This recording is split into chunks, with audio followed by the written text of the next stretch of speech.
দাঁড়ান।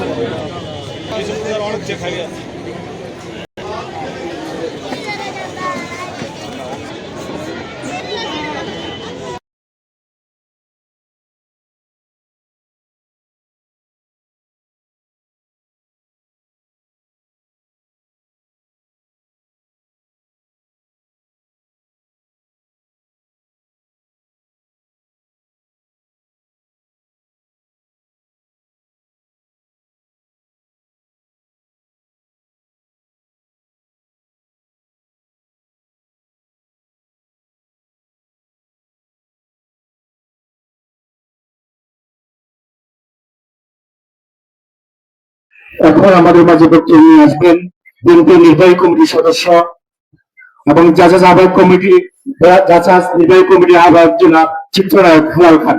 জনাব চিত্রনায়ক হেলাল খান।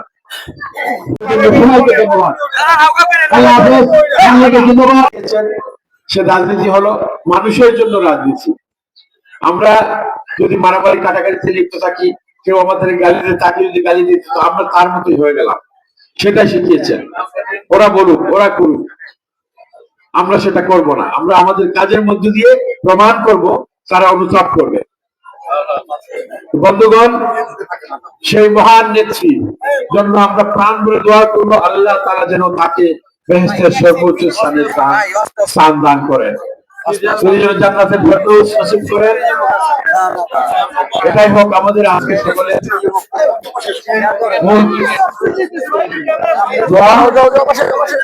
বন্ধুগণ,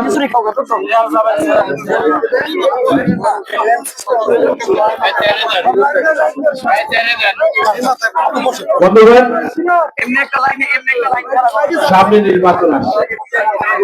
যে নির্বাচন কিন্তু আমাদের নেত্রী এটা তৈরি করে দিয়েছে আমাদের, যার জন্য আমরা দোয়া করছি। আজকে সেই নেত্রী কিন্তু জীবন দিয়েছেন, তাকে তিলে তিলে কিন্তু মারা হয়েছে, বিষ ক্রিয়া প্রয়োগ করে তার শরীরে।